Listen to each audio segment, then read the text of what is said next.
하나님 말씀 누가복음 1장 8절에서 20절 말씀 봉독하겠습니다.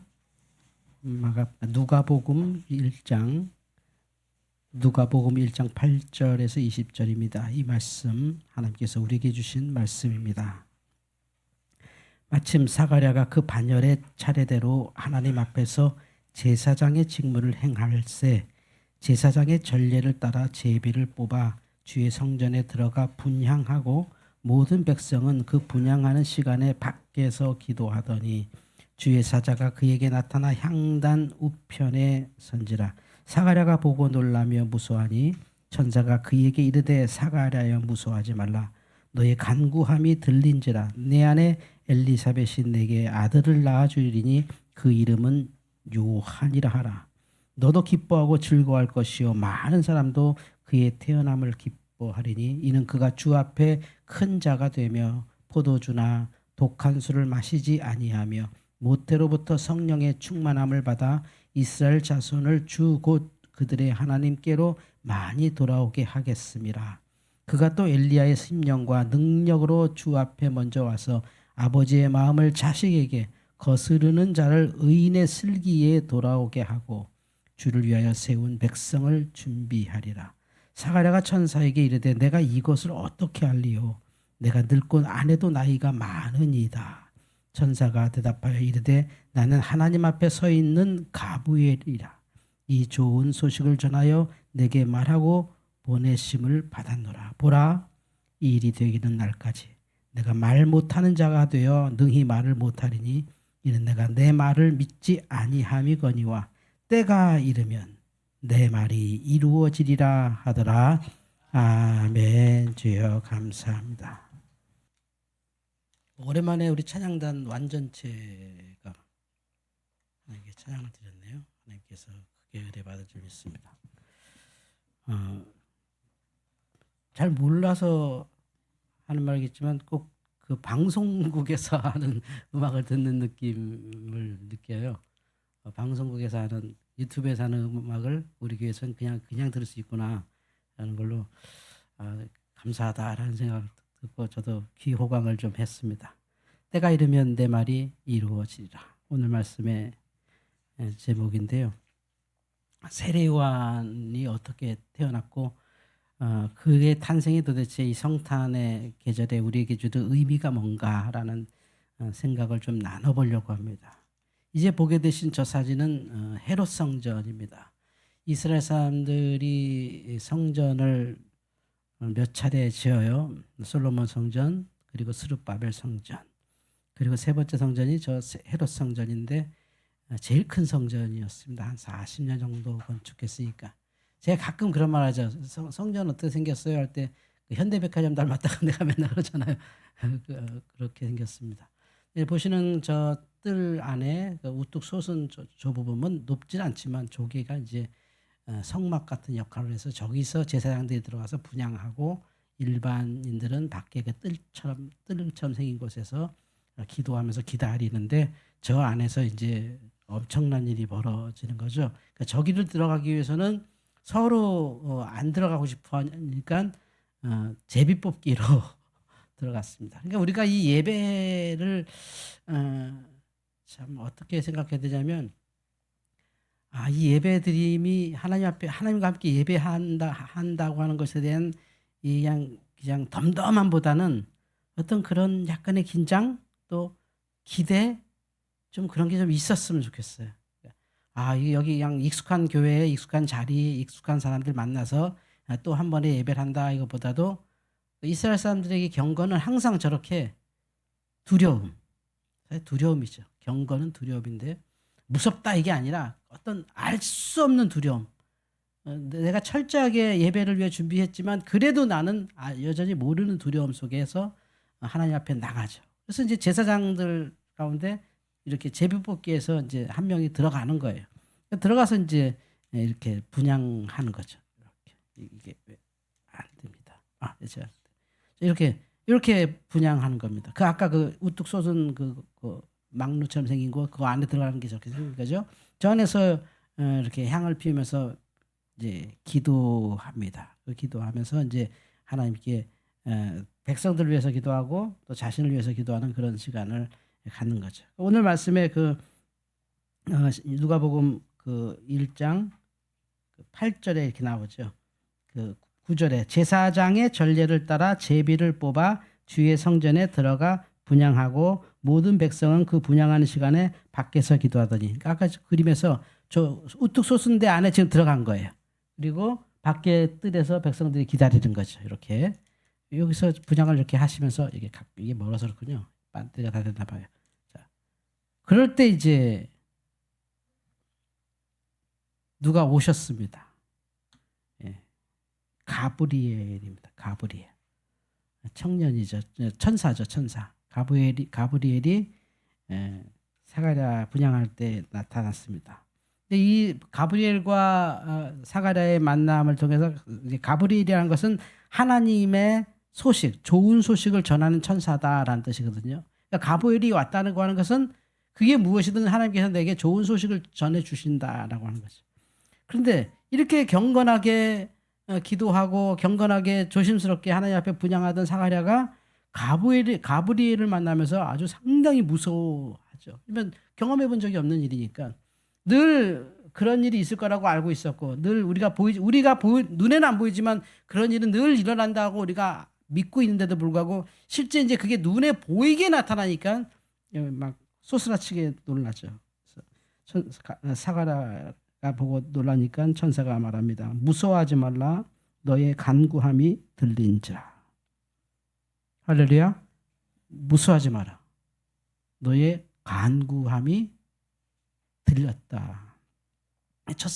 첫 일성이었습니다. 첫 번째 말이 네 간구함 들렸다.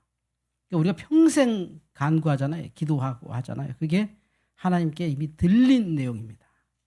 그러니까 우리는 그냥 허공에 치는 것 같고 내 심리 상태가 불안하고 내 현실의 삶이 너무 무계획적이니까 그냥 아무것도 아닌 것 같은데 그 간구함은 하나님께서 하나씩 다 들었다는 거죠.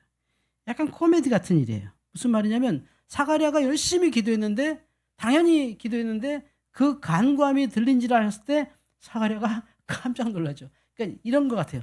진짜요? 진짜 제 기도 듣고 계셨어요? 이런 거야. 그러니까 우리가 믿음이 아무리 좋다고 해도 우리의 믿음의 한계가 이렇게 빈약해요. 제사장으로 평생 살았고 경건하게 살았는데도 불구하고 실제 하나님의 천사 가브리엘을 만나서 내가 너 기도를 계속 듣고 있었다는 말이 믿어지지 않는 거예요.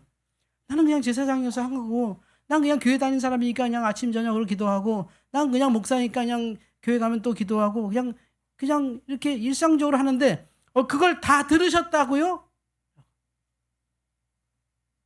또 반대로 막 기도하면서 주님 내 기도 듣고 계신가요?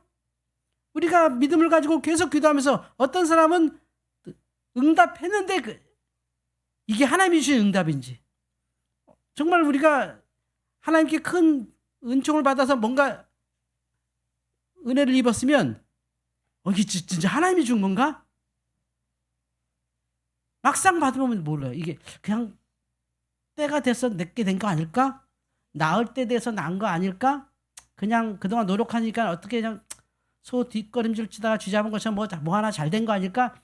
그러니까 우리가 기도를 그렇게 하면서도 실제는 그 열매에 대해서 믿음으로 볼 수는 없는 거죠. 그것이 바로 지금 사가랴의 기도예요. 네 간구함을 들었느니라. 할렐루야.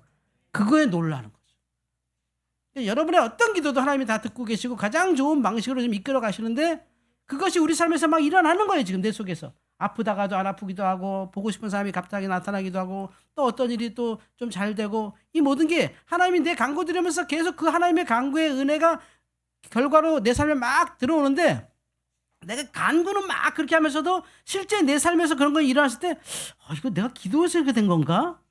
이런 생각이 우리에게 있죠. 이게 믿음의 우리의 현재 모습입니다. 그래서 제사장도 그런데 하물며 우리 같은 일반 백성들은 그건 당연한 반응이죠. 그래서 우리가 그러죠. 자주 감사하셔야 합니다. 내게 일어난 일을 이거 하나님께서 하셨습니다.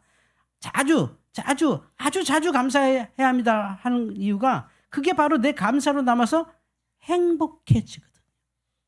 근데 감사하지 않고 그냥 넘어가면 증발해버리고 사람은 사악해서 나쁜 건 기억이 오래되지만 좋았던 기억은 금방 사라지기 때문에 감사했었나? 이렇게 되는 거죠. 그러니까 어버이날 되면 아이들에게 학교에서 요즘은 그런 거 안 하는 것 같아요. 부모님께 우리 편지 써보자 그러면 저는 지금 우리 하람이 거, 진주 거, 주아 거 편지를 이렇게 모아두고 있습니다. 왜냐면 거기에 아주 문서적으로 중요한 내용들이 들어가 있어요. 얘네들이 뭐 집 사주겠다, 차 사주겠다, 뭐 해줬다.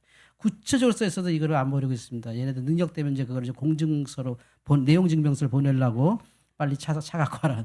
그러니까 아주 구체적으로 써요. 구체적으로 막. 근데 그 쓰는 거 보면 애들이 부모 마음을 너무 잘 알아요. 너무 잘 알아. 그 표현력이 부족한 주어마저도 아주 구체적으로 잘 다 써놨어요. 구체적으로. 네. 이게 사람의 마음이 그렇다는 거죠. 근데 우리의 기도를 하나님께서 그냥 넘기지 않는 거죠. 여러분이 무엇을 기도하든지 다 듣고 계신 줄 믿으시기 바랍니다. 기도가 일어난 것을 오해하지 마세요. 기도가 응답되는 것을 무서워하지 마세요. 됐습니다. 이 가브리엘은 세 번 정도 나타나는데 이 목자들에게도 나타나셨죠. 목자들에게. 그러니까 좋은 소식은 가브리엘이 다 전해주시는 거예요. 그러면서 이제 가브리엘이 그 사가랴 그 제사장에게 뭐라고 말하냐면 너도 기뻐하고 즐거워할 것이요 많은 사람도 그의 태어남을 기뻐할 것이라면서 엘리사벳 그 사가랴의 아내 엘리사벳이 아들을 낳아줄 것이다. 예수님보다 6개월 먼저 오시거든요. 아들을 낳아줄 것이다라는 복음을 전해주면서 너도 기쁠 것이고 다 기쁠 것이다라는 거죠. 그래서 그는 주 앞에 큰 자가 되고 포도주나 독한 술을 마시지 아니하며 모태로부터 성령 충만함 받는다. 이게 나시린 규례죠. 그러면서 이스라엘 자손 곧 그들의 하나님께로 많이 돌아오게 하실 것이다. 그러니까 세례 요한의 사역을 미리 축복으로 말씀하시죠. 그러면서 성령과 능력으로 주 앞에 먼저 와서 아버지의 마음을 자식에게 거스르는 자를 의인의 슬기에 돌아오게 하고 주를 위하여 세운 백성을 준비하리라. 17절까지 태어날 아들 이야기, 그 아들이 어떤 아들이 될 것이고 어떤 나시린이 돼서 예수님보다 6개월 먼저 이 세상에서 주의 복음을 전하는. 그러니까 예수님께서 이 땅에서 복음을 전할 때 세례 요한이 밑작업을 다 해놓는 거예요. 이렇게 이런 분이 오실 거다고 막 얘기하고 나서 주님이 딱 나타난 거죠. 그러니까 주님은 맨 땅에 헤딩하시는 건 아니야. 세례 요한이 맨 땅에 헤딩했지. 이렇게 쭉 만들어 놓는 일을 할 것이다 라고 가브리엘 천사가 말씀하십니다. 이번 성탄에도 이 가브리엘은 저와 여러분에게 나타나셔서 여러분에게 좋은 소식을 주실 줄 믿습니다.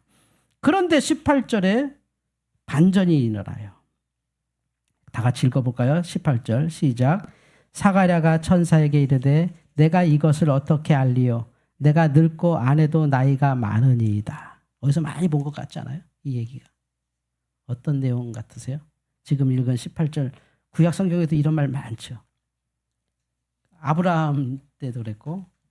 그러니까 이게 하나님의 은혜를 받으면요.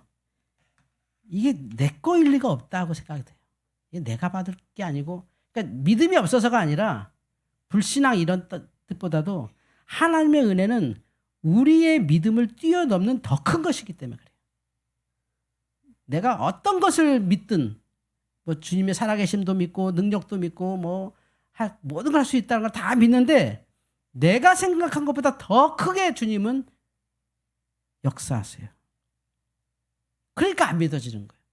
그러니까 너무 큰 소리는 안 들리잖아요. 너무 큰 소리는 안 들리고 너무 밝은 빛을 우리가 못 보거든요. 똑같은 거죠. 안 들리는 거예요. 제가 최근에 알았는데 그 겨울철이 지구와 태양이 제일 가까워지는 기간이라며요. 겨울철이 지구와 태양이 제일 가깝대요. 쪄 죽어야 될 판에 이렇게 추운가 했더니 이게 딱 기가 막히게 딱 꺾어져서 기가 막히게 딱 중심축이 자전축이 살짝 꺾어져서 도는 바람에 그 거리 꺾어진 거리만큼으로 겨울 계절이 바뀐대요. 그래서 정말 하나님의 창조가 신기하잖아요. 정말 신기하죠. 그런 것처럼 하나님께서 완벽하게 우리에게 다 주신다는 것을 우리가 그 이상을 믿을 수 없을 정도로 은혜를 받는 거예요. 안 믿습니다. 못 믿겠습니다. 뭐 증명해 보세요. 이게 아니라 하나님의 은혜는 너무 커서 우리의 믿음으로 믿는다. 이게 불가능한 일이에요. 그러니까 여러분, 나는 왜 이렇게 하나님을 의심하지? 난 믿음이 없지? 이게 아니라 와, 하나님은 왜 이렇게 나에게 큰 은혜를 주시지? 너무 큰 은혜가 너무 커서 믿어지지가 않는 거예요. 믿어지지 않는 거죠. 바로 이게 하나님의 사랑이에요. 또 오늘 말씀에서 정말 기가 막힌 은혜가 또 하나 있는데요. 이제 사가랴의 아내 엘리사벳이 애를 낳잖아요. 이렇게 목숨 걸고 할머니가 목숨 걸고 애를 낳는데 이 엄청난 일을 경험하는 모든 것이 이 엘리사벳이나 그리고 또 그의 제사장이죠. 사가랴 이제 이름을 요한이라고 한다 하는 이제 이름 요한으로 합니다. 그러니까 이름 뭐라고 할까요? 요한이다라고 했을 때 이제 입이 딱 열려요. 그 벙어리가 있었거든요. 천사 만나고 그 천사가 너 애 낳을 때까지 말을 못할 것이다. 왜냐하면 이게 사실 사도 바울도 그랬는데요. 너무 큰 은혜를 참 조심해야 되는데 너무 큰 은혜를 받은 것을 말로 이렇게 하잖아요. 그게 은혜가 왜곡됩니다. 그냥 은혜는 은혜로 두셔야 돼요. 막 이랬는데 저랬는데 말할수록 그거는 하나님 은혜가 자꾸 떨어져요. 그래서 아예 사가랴가 말 못하게 가브리엘이랑 입을 막았어요. 그래서 이렇게 손짓발짓으로 이렇게 형용을 했죠. 그리고 애 낳고 사람들이 이제 이 아이 이렇게 안고 자, 이 아이 낳는데 이 집은 아이 이름을 뭐라고 합니까? 그러니까 뭐 이것저것 막 얘기하니까 그 세례요한이 서판에다가 요한 이렇게 썼어요. 요한. 그 사람들이 아니 이 집안은 사가랴 집안이어서 요한이라는 이름을 안 쓰는데 했더니 계속해서 요한. 그러니까 이제 유아 할례 베푸는 제사장이 요한 누구누구에게 하면서 이렇게 쭉 기도하니까 그때 사가랴의 입술이 풀리면서 이렇게 안 하면서 내 아들 요한 이렇게 안았다는 거죠. 이게 뭐냐? 은혜는 하나님께서 내가 믿을 그 이상을 주셔요. 우리의 믿음으로 받아내는 게 아니란 뜻이지. 내 믿음의 분량으로 받아내는 게 아니야. 심지어는 이게 은혜인지도 몰라. 너무 커. 내가 할 수 있는 일이 아니야. 너무 커. 그래서 형용이 안 돼. 표현이 안 돼. 그리고 여기에 저 엘리사벳과 사가랴가 기여한 바가 하나도 없어. 그냥 가브리엘은 하나님이 가서 좋은 소식 전하래서 가서 전했을 뿐이고 그 모든 것은 하나님께서 예수 그리스도의 나심을 위해서 사전 작업 다 하시면서 이 가정에 상상을 초월한 축복이 임한 겁니다. 여러분이 인식하는 그 어떤 은혜는 하나님이 주신 진짜 은혜에 미치지 못합니다. 여러분이 느끼는 어떤 믿음은 하나님이 주신 실제적인 하시는 일, 하나님의 계획에는 조금도 미치지 못합니다.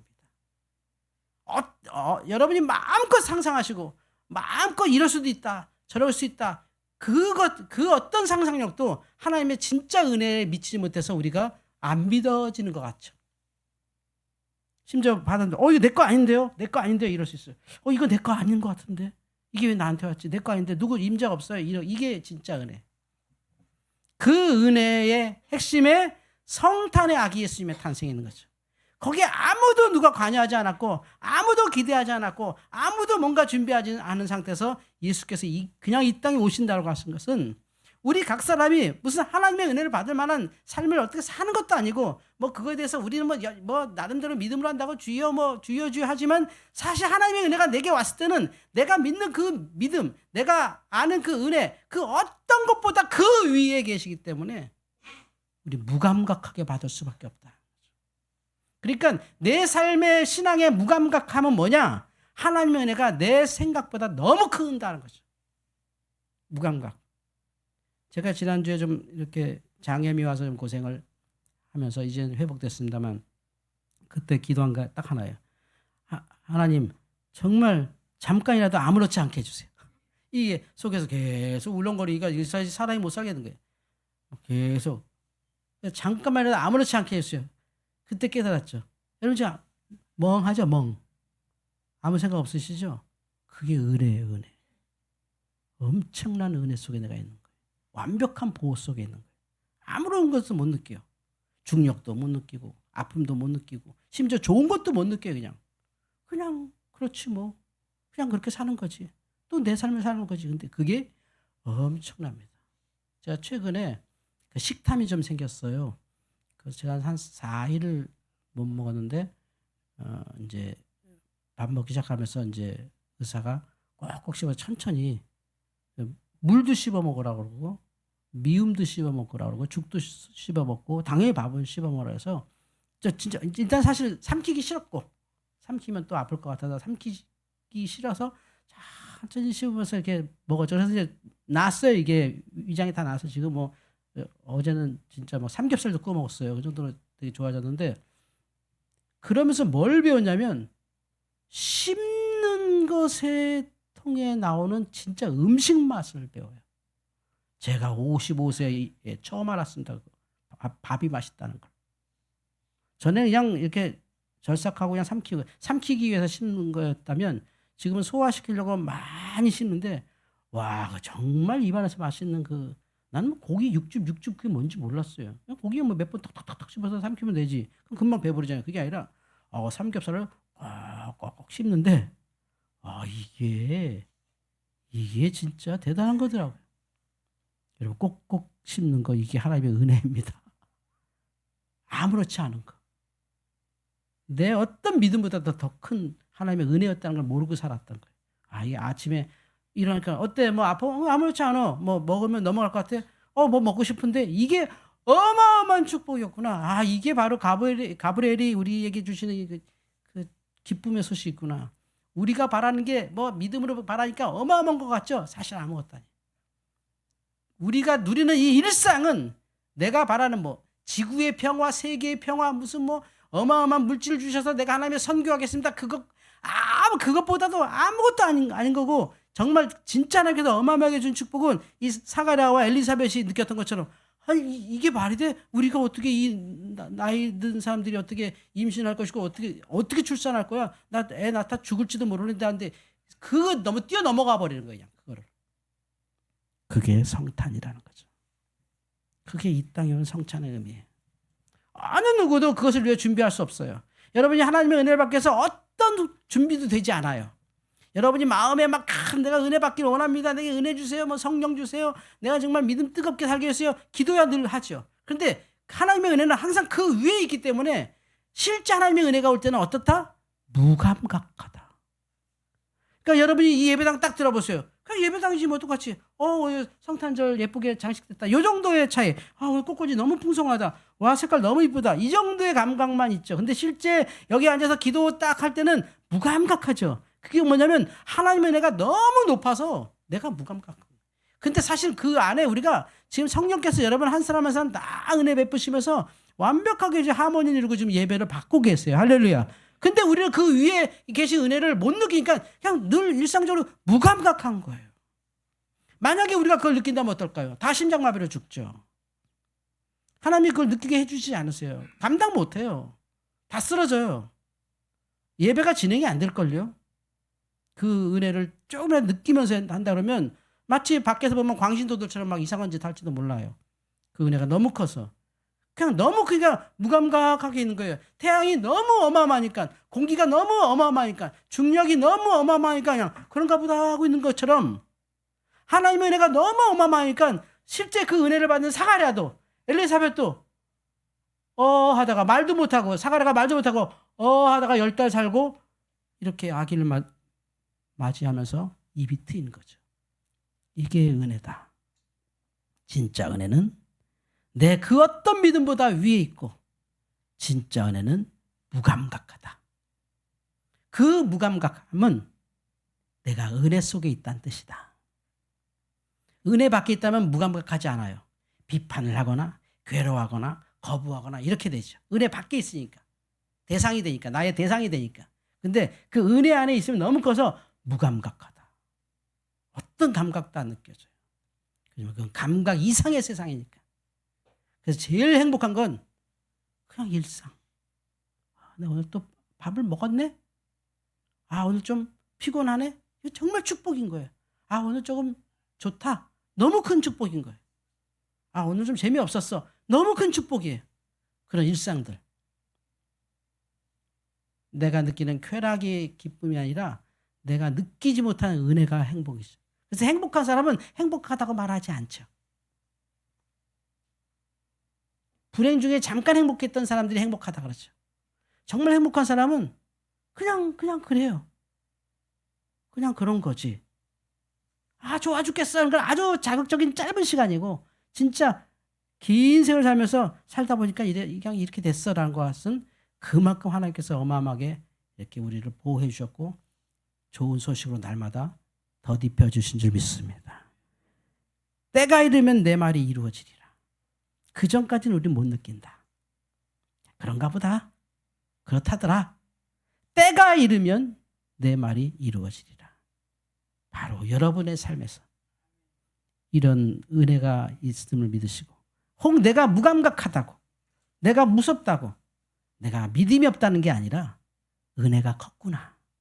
난 너무 큰 은혜 속에 있었구나. 그냥 몰랐는데 너무 큰 은혜 속에 난 지금 살고 있구나. 만약에 여러분이 내일 아침에 눈을 떴는데 그냥 기지개 쫙 펴고 아유 오늘 하루도 사네. 그게 얼마나 큰 축복인지를 깨달으시기 바랍니다. 와, 내가 진짜 어마어마한 은혜 속에 또 시작하는구나. 아유 오늘 하루 또 살아야 되냐. 이게 아니라 와 내가 감각이 살아있고 내가 지금 아침에 눈을 떴고 오늘 하루가 시작되냐라고 하는 이 일상은 그 어떤 천국보다 귀한 거죠. 아, 뭐 보석이 있고 뭐가 있고 이런 천당보다 정말 우리가 사는 그 이런 평안한 일상 속에 하나님은 너무나도 크게 지구와 우주까지 운행하시고 그 속에 미물 같은 우리를 한 사람 한 사람을 그대로 다 해서 가브리엘 같은 기쁜 소식도 전해주시고 사가라나 엘리사벳 같은 내 거 아닌데요 라고 하는 그런 일상의 축복도 누리시기를 주의 이름으로 축원합니다. 하나님 때가 이르면 이루어지리라. 너무 큰 은혜 때문에 무감각합니다. 너무 커서 아무것도 못 느끼겠습니다. 그것을 감사하게 하시고 그것을 기뻐하게 하시고 그것이 얼마나 복된 축복인지 알게 하여 주시옵소서. 예수님의 이름으로 기도하옵나이다. 아멘.